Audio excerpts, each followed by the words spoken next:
just try to be an extra hat on the ball, hopefully try to get that ball out. Popped up. I just took advantage of my opportunity. I don't know, I feel like I didn't step out of bounds. But you know what? They can say what they want to say. I washed it, tried to focus back in, finish the game out strong. But you know what? It was a total team effort. And all those plays that set, you never know when that play is going to happen. But it's always a teammate that creates that opportunity for you, and you just got to go take advantage of it. So I feel like that's kind of where my mindset was on that play. So. Did they blow the whistle? Is that what really? I didn't hear a whistle, so I don't really know. But maybe they did. I have no idea. I wish. I mean, I was looking up on the jumbotron, and I'm an enterprise leadership general, as a general business degree major, and I'm like, I think I'm still in bounds. But you know what? They have a tough job, and they called me out of bounds. It's fine. I'm not sure. I could have been out of bounds, but I'm just passionate about trying to put my teammates in the best situation. And if there's a big play out there, I mean, I want it to be for the team. So, but you know what? I like I said, once they called it out of bounds, I moved past it. Now that we got the win, we can just mess around and joke about it.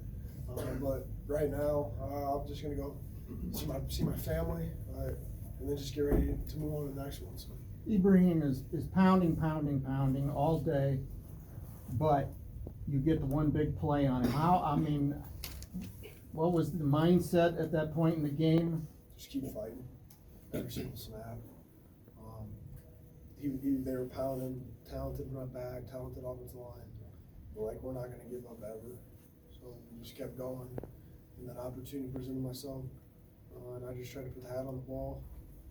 Coach Parker talks about it all the time. It happened, but I mean, you got to do your job every single snap. There's some snaps we left out there defensively, but you know what?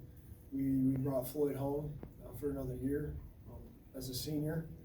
It means a lot. I've had him my whole career, so just continuing to build that legacy and that tradition for these just young guys to let them see and feel and be a part of a trophy game win. For me, when I was young, just those older guys showing me the way. I feel like that's kind of just what the Iowa program is all about. So the oldest players always got to lead, and Coach Ferentz always talks about that. But again, we got the job done, and I'm just proud of this team. So. When you look at the way the fourth quarter, you came up with a play, was there any kind of discussion in the huddle, we got to come up with a play, or was it just everybody knew you had to come up with a play? I feel like we've been talking about just doing your job, doing your 111, and doing that at a high level every single snap, and then those things are gonna pop up. So I would just say that was more of the focus, just doing your job, and then move on to the next play. If you don't live up to the expectation on that play, move on. I mean, you can't hang your head at any point in time, and you can't get too high on yourself at any point in time. But what an opportunity we have and we had out there today against a really good Big Ten West opponents. How do you feel about 6 days from now you can play for another division title? Yeah, I'm just right now the main focus is on Nebraska and the challenge that's going to present itself with.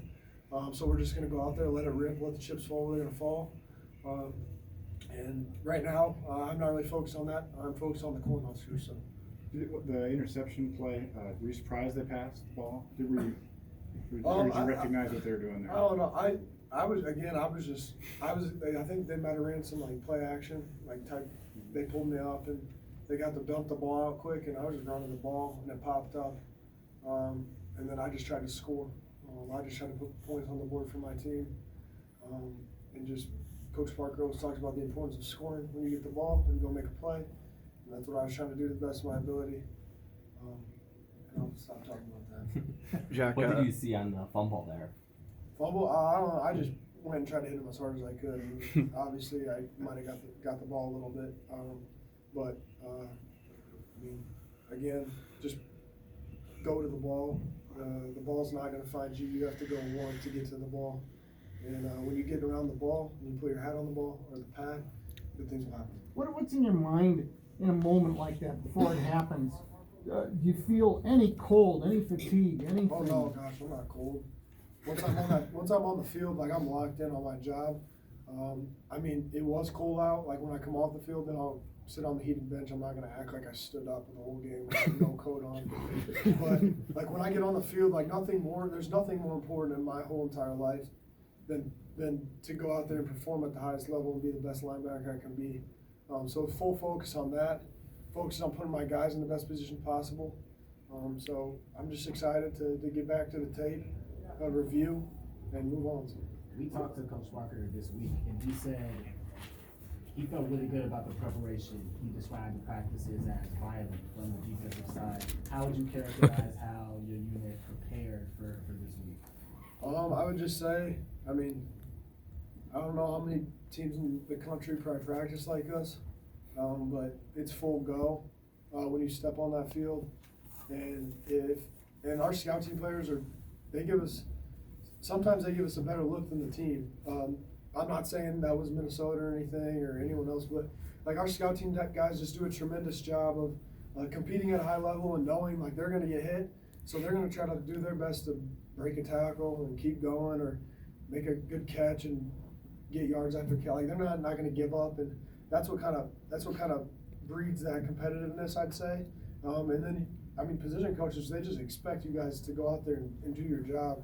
So when you get back in the film room and maybe you messed up on a play, I feel like we have guys that just feel individually responsible and they feel bad about it, and then that changes it, and they're not going to let it happen again.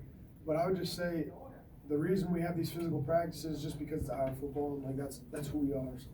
When you look at the resiliency of this team, we talked to you about this before, almost every week, but now the cumulative effect is 4 straight wins, trophy wins now, wins against division. I mean, what's the secret to that? Is it culture, like Spencer said? Is it more than that? Yeah, I mean, I feel like it starts with Coach Kirk Ferentz. Just everything he stands on and stands about.